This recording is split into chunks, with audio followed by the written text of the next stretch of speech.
Buenas tardes, soy Eduardo Ángel Samanés, pediatra neonatólogo, laborador del Instituto Nacional de Salud del Niño San Borja. Tocaremos el tema de sepsis neonatal, una causa muy importante de mortalidad. La sospecha de sepsis es uno de los diagnósticos más comunes que se hacen en una unidad de cuidados intensivos neonatales. Sin embargo, los signos no son específicos. Esos signos puede estar en relación a hipotermia, alteraciones cardiorrespiratorias, no necesariamente ser sepsis. Por eso se requiere un índice de sospecha muy alto. Los síndromes inflamatorios de origen no infeccioso van a ser muy similares al cuadro de sepsis neonatal. Los desafíos para los clínicos son tres: identificar rápidamente recién nacidos con alta probabilidad de sepsis e iniciar terapia antimicrobiana, distinguir cuál es el recién nacido de alto riesgo, de apariencia sana o recién nacido con signos clínicos que no requieren tratamiento, suspender el tratamiento antimicrobiano una vez que la sepsis se considera poco probable. Definiciones. Es muy importante conocer estas definiciones. La sepsis neonatal, infección sistémica producida por bacterias, hongos o virus que ocurre durante el periodo neonatal, o sea, menos de los 28 días de nacido. Sepsis neonatal de inicio precoz o de aparición temprana es aquella infección que ocurre antes de las 72 horas en el prematuro, o en hospitalizados en una unidad de cuidados intensivos, o en el recién nacido a término menos de 7 días de vida. Sepsis neonatal de inicio tardío, cuando ocurre después de las 72 horas de vida del recién nacido hospitalizado en una unidad de cuidados intensivos, o mayor a los 7 días de vida. Generalmente 3 días es nuestro punto de corte para definir sepsis precoz de sepsis tardía. Sepsis de transmisión vertical, infección causada por gérmenes del canal genital materno que contaminan el feto por vía ascendente. Estas van progresando por el canal del parto hasta alcanzar el líquido amniótico, o por contacto directo con el feto con secreciones contaminadas cuando pasan a través del canal del parto. Sepsis de transmisión horizontal o nosocomial son los gérmenes que se encuentran en una unidad de neonatología, contagio a través de personal sanitario, material diagnóstico o terapéutico. Incidencia muy variable en las diferentes situaciones. El prematuro extremo, a menor edad gestacional, mayor probabilidad de sepsis. Mortalidad, sepsis neonatal de inicio precoz y tardío. Si yo tengo una mortalidad global, hay mayor frecuencia en la de inicio precoz que en la de inicio tardío. Antecedente de prematurez aumenta en la de inicio precoz que en la de inicio tardío. Y en la recién nacida a término, la de sepsis precoz es mucho más frecuente. Dentro de la fisiopatología de la sepsis de inicio precoz, tenemos que tener en cuenta que son organismos que van a colonizar la zona genitourinaria materna y que durante el periodo periparto o una ruptura prematura de membranas van a contaminar el líquido amniótico, placenta y el cervix o canal vaginal. Se adquiere el patógeno en el útero o durante el parto, durante el paso a través del canal del parto.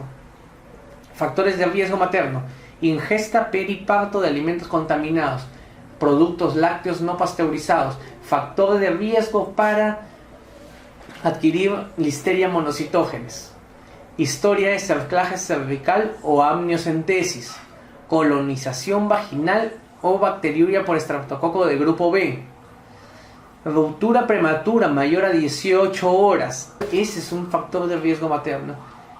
Si la madre tiene coriamnionitis, ¿cuándo digo coriamnionitis? Leucocitosis materna mayor de 15.000, fiebre materna, taquicardia materna, sensibilidad uterina, olor fétido de líquido amniótico. Factores de riesgo maternos: coriamnionitis, que está en relación entre el tiempo de la ruptura prematura de membranas y el trabajo de parto, el número de tactos vaginales que le hacen a la madre, colocación de dispositivos intravaginales para monitorización fetal o uterina, líquido amniótico teñido de meconio también. Factores de riesgo fetales neonatales: el prematuro, el bajo peso, tiene un sistema inmune mucho más inmaduro. En la presencia de malformaciones congénitas, un parto que sea complicado o instrumentalizado, Apgar menor de 6 a los 5 minutos, o los prematuros intervenidos, vías venosas, acceso para vía respiratoria, un paciente intubado va a tener mayor probabilidad de sepsis. Factores de riesgo sociales: atención prenatal deficiente o tardía, un bajo nivel socioeconómico en la madre, una madre desnutrida, drogadicción materna, básicamente drogas de uso endovenoso en nuestra población todavía no difundida. Sexo masculino, asociación estadística, más no causal. Dentro de la patogenia tenemos ciertos gérmenes. Acordarse que los gérmenes más frecuentes son Streptococcus grupo B, Escherichia coli, Listeria monocytogenes en la sepsis de inicio precoz. Streptococcus grupo B afecta en el recién nacido a término casi el 75%, en el prematuro tardío 18%, básicamente a los a término. Es un diplococo gram positivo facultativo, coloniza toda la zona de la mucosa genital, rectal y faríngea durante el embarazo. Tiene una prevalencia de colonización de 26% de las embarazadas va a tener este germen. 50% de los recién nacidos se van a colonizar durante el parto, incluso con las membranas íntegras. Factores de riesgo para colonización materna: menores de 20 años, diabetes y baja paridad. El Streptococcus grupo B tiene profilaxis intraparto con el uso de ampicilina. No difundida en nuestro país, no se realiza en nuestro país lo que es la búsqueda activa de Streptococcus grupo B en la gestante. Hay muchos estudios en la que ya dicen países que se encuentran en vías de desarrollo como el de nosotros tienen una menor incidencia de Streptococcus grupo B, pero lo que sí aumenta es la probabilidad de bacilos gram negativos, a la cabeza Escherichia coli. Escherichia coli es la segunda causa principal de sepsis neonatal, pero en el pretérmino es la causa más representativa. Igual tiene una infección del neonato previo o durante el parto, coloniza el canal vaginal, está en relación a sepsis, meningitis, shock séptico y endotoxemia. Listeria monocytogenes se ve, es altamente frecuente, es un bacilo gram positivo facultativo, se adquiere a través del consumo de alimentos contaminados, carnes, lácteos. Incidencia cada vez en aumento. El 70% de las infecciones ocurren en el pretérmino menor de 35 semanas y es la tercera causa de meningitis. Infección durante el embarazo se asocia a pérdida fetal, coriomionitis con abscesos placentarios. La listeriosis hay que tenerla en cuenta, hay que sospecharla por el antecedente social. La mamá, ¿qué cosas puede presentar? Desde un cuadro pseudogripal hasta un estado de sepsis y muerte.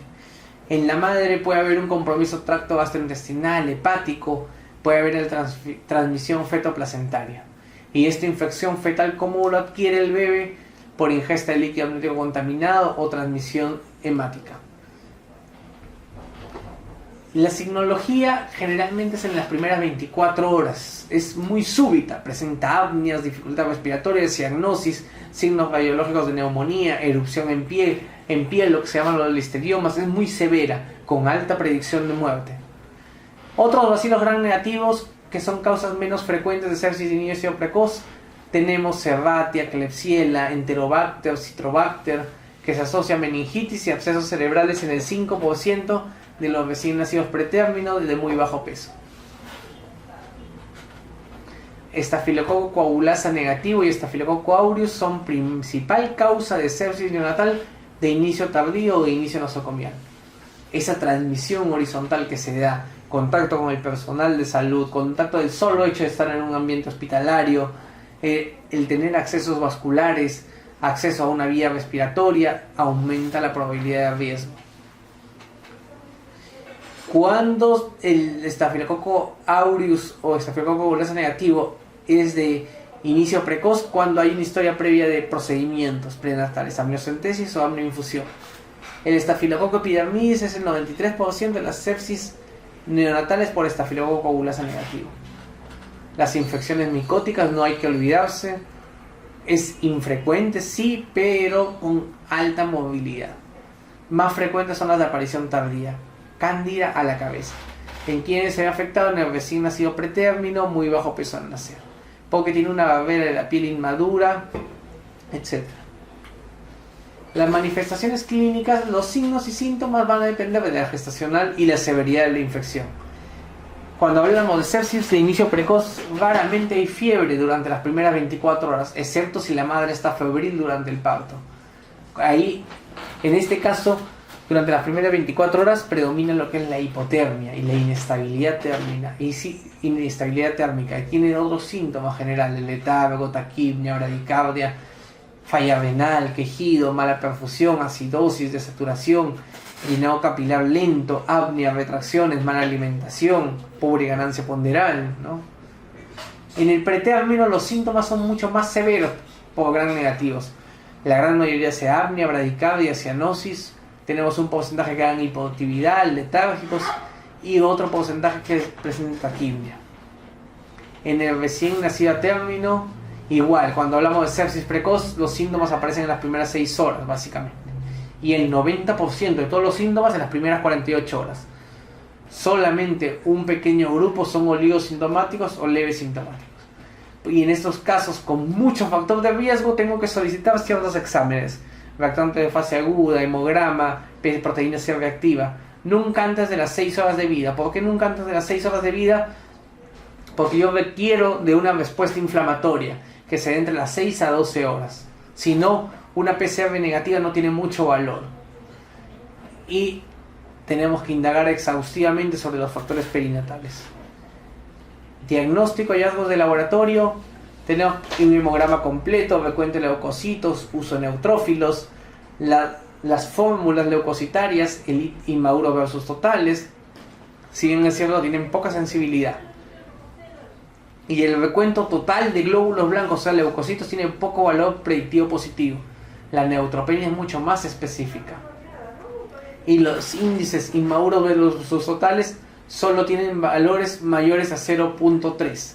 O sea, hay un alto valor predictivo negativo. Si tengo 3 negativos, generalmente no hay mayor alteración.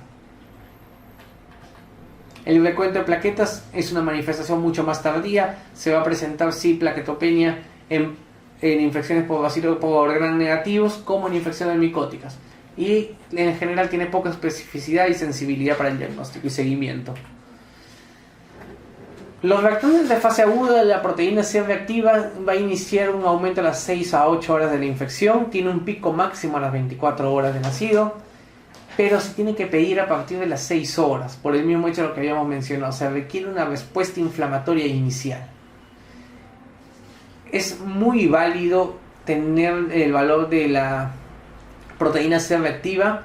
Porque lo que es tiene un alto valor predictivo negativo. Si yo tengo 3... si yo tengo 3 valores de proteína C reactiva negativa, es poco probable que sea sepsis. Me va a ayudar para descartar antibiótico. La procalcitonina también es un propéptido producido principalmente por monocitos y hepatocitos. Vida media es de 24 horas en sangre periférica. Vida normal para el neonato 72 horas. Es más sensible para la detección más temprana de sepsis que la proteína C reactiva, valores más elevados en las infecciones bacterianas versus virales y disminuye rápidamente cuando doy una terapia adecuada. El problema es esto que es muy caro. Es muy caro para valorar y correlación con proteína C reactiva no ha habido muchos estudios y en medio local menos. Los hemocultivos son el gol estándar para lo que es el diagnóstico. ¿Ya? Tenemos que basarnos en sensibilidad. Generalmente en los medios hospitalarios toman 0.5 cc de volumen de sangre, cosa que está descartada, no sirve eso. Si con solo 1 mililitro de volumen de sangre llego a tener una sensibilidad de 30 a 40%, con 0.5 es menos de la mitad. O sea, no me va a ayudar en el diagnóstico. Es preferible tener 1 mililitro de sangre que tener 2 hemocultivos de 0.5. Y ya si yo aumento a 3 mililitros el volumen de sangre, la sensibilidad aumentará a 70-80%. Pero ¿cuál es el problema? Que prematuro es muy extremo, voy a generar mucha inestabilidad con el hecho de esta toma de muestra. El frasco único con 1 mililitro de sangre se recomienda de vena periférica o de catéter de la arteria umbilical post-inserción. Ya una vez que pasó la inserción y hay otros procedimientos, ya no se recomienda. El hecho de utilizar hemocultivos seriados tampoco parece solucionar completamente el problema, aunque sí es recomendable. El uroanálisis del hemocultivo, poca sensibilidad y especificidad. En el de 72 horas de vida, solo se aplica para muestras que se obtienen por sonda vesical. Muestra recolectada por sondeo tiene una sensibilidad de 95%, especificidad 99%. Si lo recolecto por bolsa colectora, baja la especificidad, pero aumenta la sensibilidad.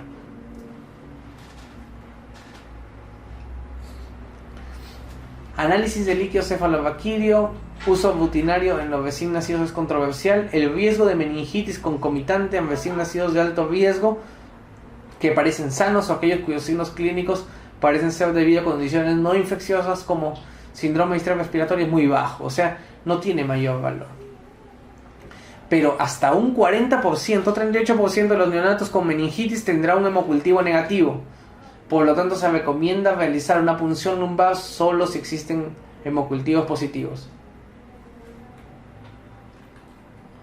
El análisis de líquido cefalorraquídeo, condiciones que pueden llevar a una demora o cancelación de la PL incluyen que el bebé esté muy inestable, mucha inestabilidad hemodinámica, una fontanera anterior muy tensa o bombada. Primero tengo que hacer una neuroimagen, presencia de trastorno en la coagulación o una infección en la zona de la punción. Eso contraindica. En el tratamiento tenemos que hacer una elección basada en patógenos etiológicos probables, antibiótico terapia empírica. Previo a esto tengo que iniciar toma de hemocultivo, urocultivo, cultivo de líquidos cefalorraquídeos si se toman las consideraciones previas u otras muestras importantes. Tratamiento es un antibiótico tipo ampicilina más un aminoglucósido. Es la cobertura más adecuada para los gérmenes, para Staphylococcus grupo B y E. coli.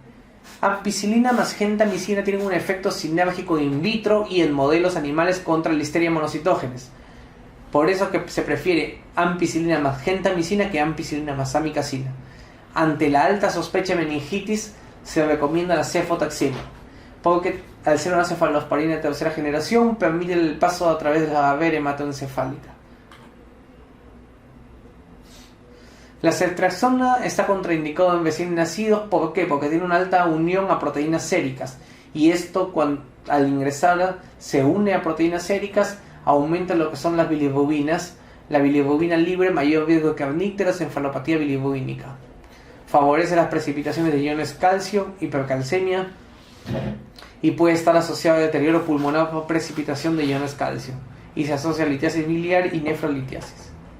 La terapia empírica alternativa, ampicilina cefotaxima. Todas las cefalosporinas de tercera generación tienen esta desventaja. Aumentan resistencia a antibióticos, principalmente en agentes gram negativos, asociado al aumento de complicaciones como NEC y aumenta la prevalencia de candidiasis invasiva. Cuando yo doy terapia antibiótica y doy más allá de los 3 a 5 días sin tener una evidencia clara de infección, ya está demostrado que aumenta el riesgo de enterocolitis necrotizante, sepsis tardía y mayor probabilidad de muerte. Eso a considerar. Streptococcus grupo B. Se tiene profilaxis intraparto con ampicilina. Si hay confirmación de este germen, se da ampicilina como monoterapia. ¿Cuánto tiempo de tratamiento? Bacteremia sin complicaciones, 10 días. Bacteremia en paciente grave enfermo por meningitis, 21 días. Osteomielitis y artritis séptica, 28 días. Endocarditis o ventriculitis, 8 semanas de tratamiento. E. coli y otros bacilos gram negativos, tratamiento de primera elección, ampi más gentamicina. Bacteremia sin complicaciones, 14 días de tratamiento. Bacteremia en paciente gravemente enfermo y meningitis, 21 días. Osteomielitis y artritis séptica, 28 días se siguen secuencia. En caso de cepas resistentes a ampicilina, cefotaxima es la segunda elección. En caso de cepas BLE, tengo que usar un carbapenén, meropenén o imipenén. Listeria monocitógenes, tratamiento de elección es ampicilina, el aminoglucósido se usa como sinergismo, gentamicina. Tiene mejor sinergia in vitro que la amicacina. Cefalosporina es inactiva, hay una alta tasa de con una alta tasa de fracaso con vancomicina. Bacteriemia sin complicaciones, tratamiento durante 10 a 14 días. Suspender genta cuando hay mejoría clínica. Infecciones invasivas y meningitis, 21 días de tratamiento. Si los hemocultivos iniciales son negativos, ¿qué tengo que hacer? Suspender los antibióticos a las 48 horas si la condición del paciente es buena. Pruebas de seguimiento a las 48 horas posterior al inicio del antibiótico, estudio hematológico, hemograma PCR, hemocultivo, repetir PL en caso de meningitis, independientemente del patógeno bacteriano. Ante deterioro clínico, aumento de reactante fase aguda, considerar neuroimágenes. Ampliar o cambiar esquema antibiótico. Esto son guías que demostró Pauling en el año 2012, publicadas en el Pediatrics, en la que hace evaluación de neonatos asintomáticos menores de 37 semanas de edad gestacional con factores de riesgo para sepsis. consideran factores de riesgo para sepsis, coriomionitis o ruptura prematura en membrana mayor de 18 horas, o administración de profilaxis intraparto inadecuada, intraparto contra estreptococo de grupo B. Se hace un test diagnóstico, se piden hemocultivos al nacimiento, hemograma, proteína C reactiva entre las 6 a 12 horas, antibióticos, se inicia porque es prematuro y tiene factores de riesgo. Se maneja, si el cultivo es positivo, continúa antibióticos y le doy punción lumbar. Si el cultivo es negativo, el infante luce bien, pero el laboratorio anormal, continúa antibióticos si madre recibió antibióticos durante la labor del parto. Si el cultivo es negativo, el bebé luce bien y tiene laboratorio normal, descontinúa antibióticos. Evaluación de neonatos asintomáticos mayores de 37 semanas de gestación con factores de riesgo para sepsis. ¿Cuál consideraron? Coriomionitis. Si tiene el diagnóstico de coriomionitis, el test diagnóstico se hace un hemograma, proteína C reactiva, a las 6 a las 12 horas y se usa antibióticos de amplio espectro. Si es hemocultivo positivo, continúa antibióticos y le hago una punción lumbar. Si tiene cultivos negativos y el infante luce bien con laboratorio anormal, continúa antibióticos si la madre recibió antibióticos durante el trabajo de parto. Si el cultivo es negativo, luce bien y laboratorio normal, descontinúa antibiótico a las 48 horas y alta a las 48 horas. Evaluación de neonatos asintomáticos mayores de 37 semanas de edad gestacional con factores de riesgo para sepsis sin coriomionitis. Consideran solo RPM mayor de 18 horas, profilaxis intraparto indicada pero inadecuada. Le tomo solamente reactantes de fase aguda entre las 6 a 12 horas. No le doy antibióticos si no necesita, solamente observación. Si el laboratorio es anormal, le hago un hemocultivo. Y si el cultivo es negativo, infante se va de alta a las 48 horas. Si el laboratorio es normal, infante luce bien, se va de alta a las 48 horas. No consideran infección urinaria como factor de riesgo, pero hay que considerarlo porque la infección urinaria en el paciente pretérmino es capaz de desencadenar un trabajo de parto con todo un síndrome de respuesta inflamatoria sistémica. Eso es todo. Muchas gracias.